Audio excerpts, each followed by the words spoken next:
ಮೂಡಾ ಹಗರಣದಲ್ಲಿ ಇಡಿ ತನಿಖೆ ಚುರುಕಾಗಿದೆ. ಇಡಿ ವಿಚಾರಣೆಗೆ ದೂರುದಾರ ಗಂಗರಾಜು ಹಾಜರಾಗಿದ್ದಾರೆ. ವಿಚಾರಣೆಗೆ ಬರಬೇಕು ಅಂತ ನಿನ್ನೆ ಇಡಿ ಗಂಗರಾಜು ಅವರಿಗೆ ಸೂಚನೆಯನ್ನ ಕೊಟ್ಟಿತ್ತು. ಆ ಹಿನ್ನೆಲೆಯಲ್ಲಿ ಇವತ್ತು ದಾಖಲೆಗಳನ್ನ ಹಿಡ್ಕೊಂಡು ಗಂಗರಾಜು ವಿಚಾರಣೆಗೆ ಬಂದಿದ್ದಾರೆ. ಈ ಹಿಂದೆಯೂ ವಿಚಾರಣೆಗೆ ಹಾಜರಾಗಿದ್ದಂತಹ ಗಂಗರಾಜು ಕೆಲ ದಾಖಲೆಗಳನ್ನ ನೀಡಿದರು. ಆದರೆ ಆ ಸಂದರ್ಭದಲ್ಲಿ ಹೇಳಿಕೆ ದಾಖಲು ಮಾಡಿರಲಿಲ್ಲ ಇಡಿ. ಇವತ್ತು ಗಂಗರಾಜು ಹೇಳಿಕೆ ದಾಖಲು ಮಾಡುವ ಸಾಧ್ಯತೆ ಇದೆ. ಬ್ಯಾಗ್ನಲ್ಲಿ ದಾಖಲೆ ಹೊತ್ತು ತಂದಿದ್ದಾರೆ ದೂರುದಾರ ಗಂಗರಾಜು. ಆ ದಾಖಲೆಯನ್ನು ನೀವು ನೋಡ್ತಾ ಇದ್ದೀರಿ. ಸಿಎಂ ಪತ್ನಿಗೆ ಹಂಚಿಕೆ ಆದಂತಹ ಸೈಟ್ಗಳು ಮಾತ್ರ ಅಲ್ಲ, ಮೂಡಾದಲ್ಲಿ ಯಾರ್ಯಾರಿಗೆ ಎಷ್ಟೆಷ್ಟು ಸೈಟ್ ಹಂಚಿಕೆ ಆಗಿದೆ ಅನ್ನೋದರ ಬಗ್ಗೆ ತನಿಖೆ ಆಗಬೇಕು. 5,000 ಸೈಟ್ಗಳ ದಾಖಲೆಗಳು ನನ್ನ ಬಳಿ ಇವೆ ಅಂತ ದೂರುದಾರ ಗಂಗರಾಜು ಅವರು ಹೇಳಿದ್ರು.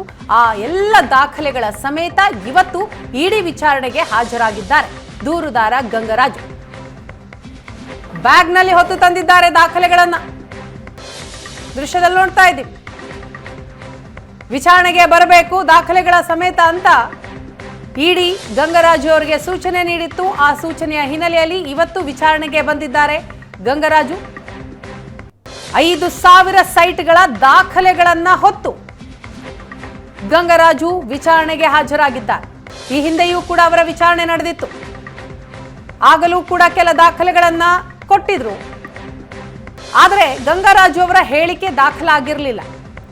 ಇವತ್ತು ಇಡಿ ವಿಚಾರಣೆಯ ಸಂದರ್ಭದಲ್ಲಿ ಅವರ ಹೇಳಿಕೆಗಳನ್ನು ದಾಖಲು ಮಾಡುವ ಸಾಧ್ಯತೆ ಇದೆ. ಜೊತೆಗೆ ಮೂಡಾದಲ್ಲಿ ಯಾರ್ಯಾರಿಗೆ ಎಷ್ಟೆಷ್ಟು ಸೈಟ್ ಹಂಚಿಕೆ ಆಗಿದೆ, ಹೇಗೆಲ್ಲ ಹಂಚಿಕೆ ಆಯಿತು, ನಿಯಮಾವಳಿ ಪ್ರಕಾರವೇ ಸೈಟ್ ಹಂಚಿಕೆ ಆಗಿದ್ದ ಅಥವಾ ನಿಯಮಗಳನ್ನು ಗಾಳಿಗೆ ತೂರಿ ಸೈಟ್ ಹಂಚಿಕೆ ಮಾಡಲಾಗಿದೆಯಾ, ಆ ಎಲ್ಲ ದಾಖಲೆಗಳನ್ನು ಹೊತ್ತು ಇವತ್ತು ದೂರುದಾರ ಗಂಗರಾಜು ವಿಚಾರಣೆಗೆ ಹಾಜರಾಗಿದ್ದಾರೆ. ಈ ಬಗ್ಗೆ ಮಾಹಿತಿ ಕೊಡ್ತಾರೆ ನಮ್ಮ ಪ್ರತಿನಿಧಿ ಮಂಜು. ಇದೀಗ ನಮ್ಮ ಜೊತೆ ಸಂಪರ್ಕದಲ್ಲಿದ್ದಾರೆ. ಮಂಜು, ಬ್ಯಾಗ್ನಲ್ಲೇ ಡಾಕ್ಯುಮೆಂಟ್ಸ್ಗಳನ್ನ ತೆಗೆದುಕೊಂಡು ಬಂದಿದ್ದಾರೆ ಗಂಗರಾಜು. ವಿಚಾರಣೆ ಆರಂಭ ಆಗಿದೆಯಾ?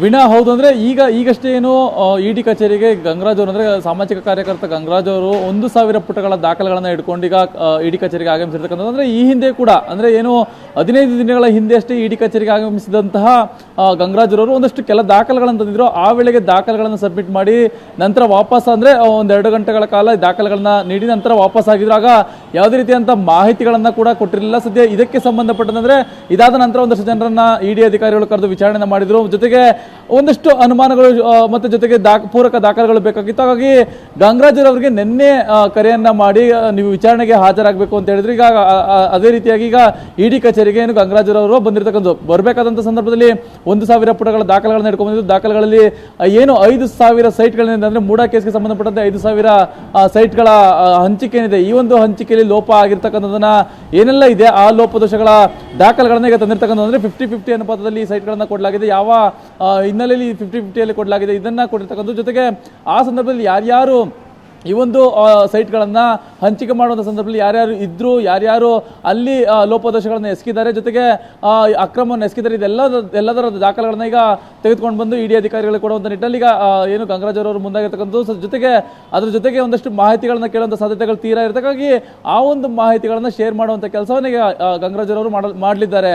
ಸದ್ಯ ಇನ್ನೇನು ಕೆಲವೇ ಕ್ಷಣಗಳಲ್ಲಿ ಅವ್ರನ್ನ ಎನ್ಕ್ವೈರಿ ಮಾಡುವಂಥ ನಿಟ್ಟಿನಲ್ಲಿ ಮುಂದಾಗ್ತಾರೆ. ಅಂದರೆ ಈಗ ಇಡಿ ಕಚೇರಿಗೆ ಎಂಟ್ರಿ ಆಗಿದ್ರೆ ಅಲ್ಲಿ ಏನು ಇಡಿ ಕಚೇರಿಗೆ ಎಂಟ್ರಿಗೆ ಅಲ್ಲಿ ಇರ್ತಕ್ಕಂಥ ರಿಸೆಪ್ಷನಿಸ್ಟ್ ಹತ್ರ ಸಹಿಯನ್ನು ಹಾಕಿ ಒಳ ಹೋಗುವಂತ ನಿಟ್ಟಿನಲ್ಲಿ ಮುಂದಾಗ್ತಿದ್ದಾರೆ. ವೀಣಾ, ಥ್ಯಾಂಕ್ ಯು ಮಂಜು ತಮ್ಮ ಮಾಹಿತಿಗಾಗಿ.